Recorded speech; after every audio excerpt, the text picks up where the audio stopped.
Pozdravljeni. Prišel je čas za drugi prispevek namenjen letošnji veliki nagradi Rusije. In poglejmo si skupaj, kaj je zanimivega pred kvalifikacijami.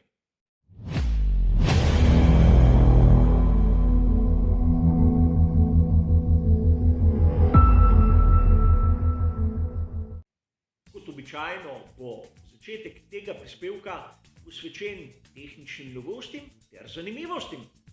Ampak tu na veliki nagradi Rusije kakih revolucionarnih tehničnih novosti ni za opaziti. Seveda vidi se lahko manjše spremembe, ampak ne tako pomembne, da bi jim posvečali kako posebno pozornost. Zato bomo začeli kar z zanimivostmi. In prva je tista, ki se je dotaknila ekipe Haas. Namreč potrdili so, da tudi v naslednji sezoni bodo za njihovo ekipo imeli staro vozniško zasedbo Nikita Mazepin ter Mick Schumacher. Vem, novica, ki v bistvu sploh ni novica, ampak sedaj je uradno. Zanimivo bo videti, kak bo njun medsebojni odnos v naslednji sezoni, ko bo verjetno šasija ekipe Haas malce bolj konkurenčna. Ampak novica, ki je novica in ki bo vplivala na ta dirkaški vikend. Tika se vremenske napovedi in če se spomnite našega prvega uvodnega prispevka, sem povedal, da spremenljivo vreme s plohami je možno tako v petek, soboto kot v nedeljo. Ampak sedaj se je napoved rahlo spremenila. V soboto bo možnost padavin izjemno visoka. In videli smo že spremembe na urniku Formule 3. Prvo dirko so iz jutranjega časa v soboto prestavili na popoldanski čas v petek, kar pomeni, da bo velika verjetnost, da bo deževalo tudi med samimi kvalifikacijami. To bi znalo, vsaj na prvi pogled, spremeniti tisto naravno razmerje moči v Formuli 1. Namreč pravilo Parc Fermé velja. Nastavitve, ki jih vidimo na kvalifikacijah, morajo vozniki imeti tudi na dirki. Če bo deževalo v soboto, bodo lahko pri raznih ekipah iskali kompromise.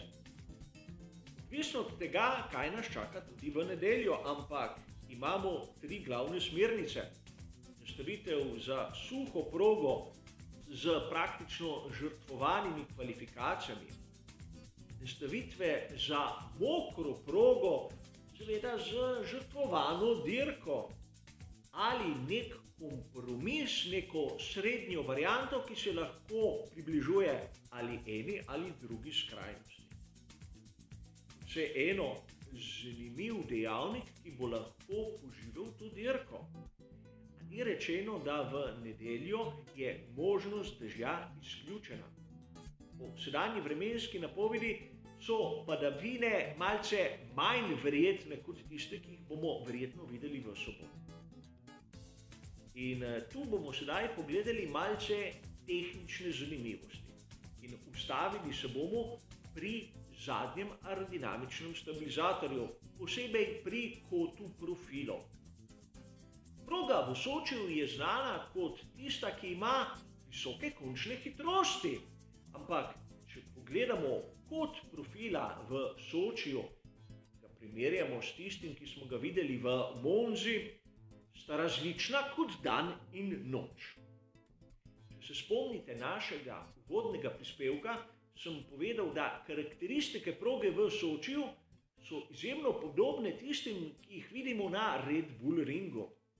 In aerodinamična podoba bolidov nam to tudi potrjuje. Kljub temu, da dosegajo bolidi izjemno visoke končne hitrosti, smo videli, da kot je precej visok. Ni skoraj navpičen, kot smo ga videli na raznih drugih progah, ampak vseeno ogromna razlika s tistim, kar smo videli v Monzi. Kar se tiče tehnike, je novost pri skuderiji Ferrari. Charlesu Leclercu so zamenjali pogonski sklop in debitirala naj bi tista nova enota, v kateri je bilo toliko govora. Uradno celo ne načrtovano. Namreč pri Ferrariju naj bi ugotovili, da baterija in kontrolna elektronika pri Charlesu Leclercu naj ne bi delovali 100-odstotno, ampak zamenjali so mu vse komponente, kar je edino logično. Namreč, ko se prvič preseže tisto magično mejo, ki jo določa pravilnik, se dobi vsako komponento 10 kazenskih mest, za vsako naslednjo prekoračitev pa samo 5. Torej, tudi če bi Charlesu Leclercu zamenjali naprimer baterijo ter kontrolno elektroniko, bi to pomenilo 20 mest in bi začel prav tako iz dna, kot bo začel sedaj. A tu pri Ferrariju je bilo že dostikrat govora o novih elementih MGUH ter MGUK. Ti naj bi dali nekaj več moči, čeprav se da marsikje prebrati, da manj kot 10 konjskih moči. Zato bo zanimiva primerjava, ki jo bomo naredili kasneje med Charlesom Leclercem in Carlosom Sainzom mlajšim. A največje presenečenje ni menjava pogonskega sklopa Charlesa Leclerca. Med prvim in drugim prostim treningom so pogonski sklop zamenjali Maxu Verstappenu, vodilnemu v skupni razvrstitvi. Pozna se tisti pogonski sklop, katerega so odpisali po veliki nagradi Velike Britanije. In sedaj bo Max začel iz zadnjega mesta. Treba je poudariti dve zadevi. Prvič, pogonski sklop Maxa Verstappena ne bo nov po konceptu. Bo enak tistemu, ki ga je imel do sedaj, za razliko od Charlesa Leclerca. In drugič, kolikor je moja interpretacija pravilnika prava, bo Max začel iz zadnjega mesta. Namreč, najprej so kaznovali Charlesa Leclerca in ga potisnili na dno. Z njim je prekršek storil Max Verstappen, zato so njega potisnili na dno. Ker na zadnjem mestu ne morete biti v dveh, je Max Verstappen pred seboj potisnil Charlesa Leclerca. A videli bomo, ko bo štartni vrstni red uraden. Tako za Charlesa Leclerca kot Maxa Verstappena ne pričakujem, da bosta dala vse od sebe na samih kvalifikacijah. Videli smo na primer pri Charlesu, da je pogostokrat uporabljal samo tiste najmehkejše pneumatike, tiste z rdečo obrobo.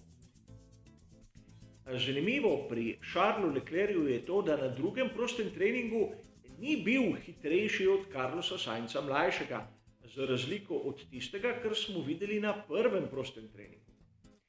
In to nam lahko da malce vpogleda v pravo moč novega pogonskega sklopa, ki je res ni občutno večja od tistega starejšega. Namreč, kolikor bi pri Ferrariju imeli tam okrog 15 do 20 konjskih moči več pri novem pogonskem sklopu, bi bilo to občutno vidno. Sedaj vidimo, da razlike so recimo temu zanemarljive.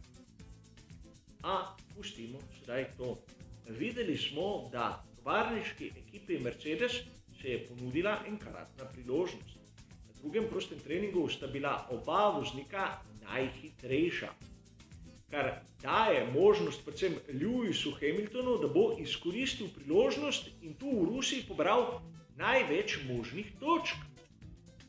Max Verstappen iz zadnjega mesta bo seveda lahko prišel do kakšne točke ali tudi kupice točk, ampak to ne bo pomenilo, da bo po veliki nagradi Rusije še zmeraj vodilni v skupni razvrstitvi.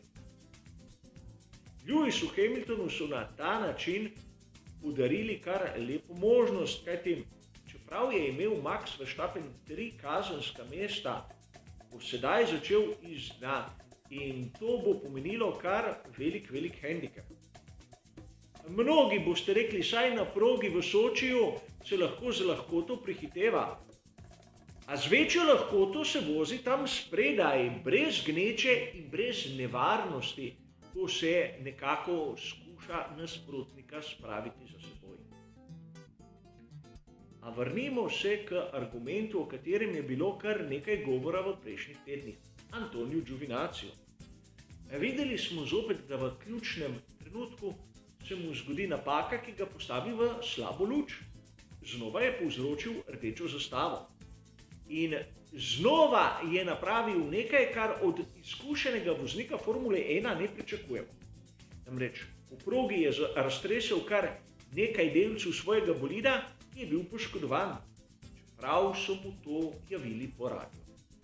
A Antonio je trmoglav, kot so že mnogokrat poudarjali. In verjetno v naslednjih sezonah ne bomo več videli v cirkusu Formule 1. Zaslediti je bilo mogoče marsikatero govorico, čeprav tudi Antonija naj bi podpirali pri italijanskih lokalnih veljakih, ampak Žu ima finančno podporo, ki je bistveno bolj zanimiva za Alfa Romeo Racing in po drugi strani napravil bo pravzaprav enako število napak kot Antonio Giovinazzi. Čeprav Antonio bi moral biti bistveno bolj zrel, bistveno hitrejši in bistveno bolj konkreten. A vrnimo se k napovedi za same kvalifikacije. Kot sem povedal v začetku, velika verjetnost dežja, ploh. In obstaja tudi možnost, da bodo same kvalifikacije prestavili na kasnejšo uro. Poleg vprašanja samih nastavitev bomo lahko videli kar precejšnjo razliko v razmerju moči. Namreč za obema tovarniškima Mercedesoma je kar zanimiva gneča, kjer vidimo Gaslija, ki je stalnica tam v tisti prvi skupini zasledovalcev. Imamo naprimer tudi Norrisa, ki je konkurenčen in ki je motiviran, da bo dokazal, kako dober je in da ni bil toliko časa zastonj tisti tretji v skupni razvrstitvi. Ricardo je imel določene težave s pogonskim sklopom, zato so mu za drugi prosti trening montirali starejšo enoto, torej njegov rezultat ni čisto tisti pravi. Ampak tudi tu se da zgoditi kakšna menjava in kakšna kazen, a to bomo videli, ko bo po kvalifikacijah štartni razpored uraden. Vsekakor rezultata samih kvalifikacij ne smemo jemati kot nekega pokazatelja forme zaradi obilice zunanjih dejavnikov. Kot sem povedal, nekdo, ki bo najhitrejši v soboto, še ne pomeni, da bo najhitrejši v nedeljo. In mnoge ekipe bodo gledale na nedeljski rezultat, kaj te točke se delijo na dirki in ne na kvalifikacijah. A mislim, da smo dobili izjemno zanimivo sliko tistega, kar nas čaka na samih kvalifikacijah in seveda lepo iztočnico za nedeljsko dirko. Kar se tiče tega prispevka, bo to vse. Hvala za vašo pozornost, ter seveda nasvidenje.